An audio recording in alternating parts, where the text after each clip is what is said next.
The Adeyemi family had made their fortune in the United States, and in the spirit of Deady December, they bought a gleaming mansion in Lekki Phase 1, a palace of glass walls, Italian marble floors, and 2 brand-new SUVs parked out front. It was the kind of house meant to announce wealth in a rich gated estate. The mansion was not just a home, it was a statement, a reminder that the Adeyemis had arrived. Neighbors slowed their cars to stare whenever they drove past, marveling at the sheer size of the building and the shimmering lights that spilled from its high windows at night. After the excitement of Deady December passed, the Adeyemis quietly returned to America. For them, the mansion was a seasonal indulgence, a place to host Christmas parties and show face during festive visits. They left it under the care of Pa Joseph, a humble gateman in his late 60s. He had worked security for years and carried the kind of quiet discipline that employers trusted. His duty was simple: sweep the compound, keep intruders out, and ensure the house looked lived in, even if no one stayed inside. His salary came regularly, transferred without delay, and from time to time Chief Adeyemi would call to ask if all was in order. "Yes, sir, everything day fine," Pa Joseph always replied, his voice steady, even though the silence of the massive property often weighed on him. For months, the house sat quiet, a jewel gathering dust by the ocean breeze. The expensive SUVs remained polished but unmoved, the swimming pool shimmered untouched, and the elegant rooms echoed with nothing but emptiness. Pa Joseph was content to live in the modest boys' quarters, sweeping the compound and keeping his head low. His son Michael, however, had bigger plans. If you enjoy true Nigerian stories about deception, love scams, and the dangers of living above your means, this video is for you. Sit back and make sure you watch till the end. The story is long, give it a thumbs up and add your comment. Welcome back to our channel. If you are watching for the first time, you are welcome. Remember to subscribe and share our stories with your loved ones. Where did we stop? "Papa, how long will we stay cramped up here?" Michael said one evening, waving at the mansion's glowing exterior solar lights. "Look at that house, empty, wasted. A whole year now, nobody has come. Why not move in? You can still remain in the boys' quarters, but let me live like a man for once. Who will know?" His father frowned. "Michael, this house is not ours. My job is to guard it, not inherit it." But Michael persisted. "Papa, Lekki is about appearance. If people think we belong, doors will open. Trust me." Against his better judgment, Pa Joseph agreed, so long as Michael promised to be careful. Soon Michael was living in the mansion like it was his birthright.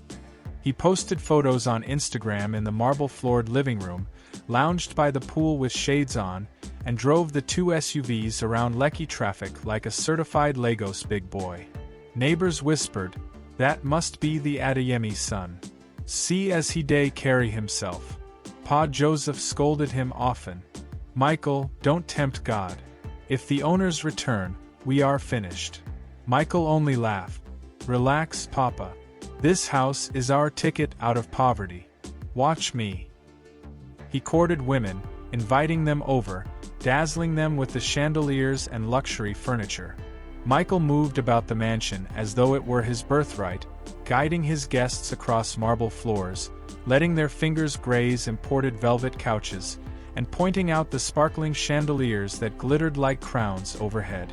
He had perfected the art of slipping into character. Chin lifted, voice confident, hand gesturing casually toward a painting on the wall as if he had commissioned it himself. His plan was simple: to marry an unsuspecting woman who would not only admire his wealth, but also pull him and his father permanently out of poverty. At first, it seemed to work. Women admired the illusion of success. They gasped at the sheer size of the mansion, posed for pictures in the living room, and giggled as Michael handed them wine from the fridge, all while spinning stories of business trips, connections abroad, and contracts that supposedly kept him busy. He spoke of ventures that never existed, and of an inheritance waiting in America that was just within reach. Michael indeed scored a couple of female interests. Some clung to him briefly, dazzled by the lifestyle he staged with such confidence. But there was always a breaking point. They began to notice the small cracks, how he never took them shopping, how he borrowed small amounts of money under different excuses, how the luxury cars were polished and parked but rarely fueled for long drives.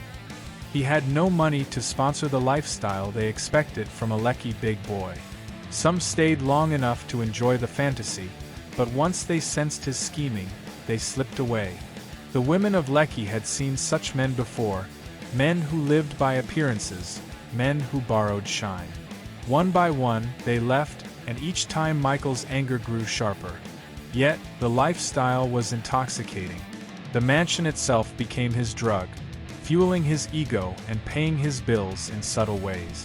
With neighbors believing he was the Adeyemi son, credit flowed more easily, respect came without question, and he and his father found themselves carried along by the illusion. Many women walked away once they realized he had no real money, but Michael refused to admit defeat. In his mind, it was only a matter of time before the right woman came along. Someone rich enough, naive enough, or lonely enough to buy into the story completely. He believed firmly that his breakthrough would not come through work or struggle, but through marriage, through catching the one woman who would secure him a place in wealth permanently. It was a dangerous conviction, one that pushed him deeper into pretense. Michael polished his lies with the same care he gave the cars, believing that eventually, one unsuspecting woman would walk through the mansion doors and never question a thing. He was certain she was coming. It was only a matter of time. And then he met Judy. Judy had just flown into Nigeria, weary in body and spirit. Her divorce had been bitter, the kind that left scars deeper than words. For months, she had endured the scrutiny of her followers, the endless commentary on her failed marriage, and the ache of betrayal that refused to fade. Lagos, with its chaotic traffic, its flashy lifestyle, and its endless supply of stories, seemed like the perfect escape. As a social media influencer with a large following, she knew the city would also be her content goldmine, new backdrops, new adventures, and new narratives to spin for her fans.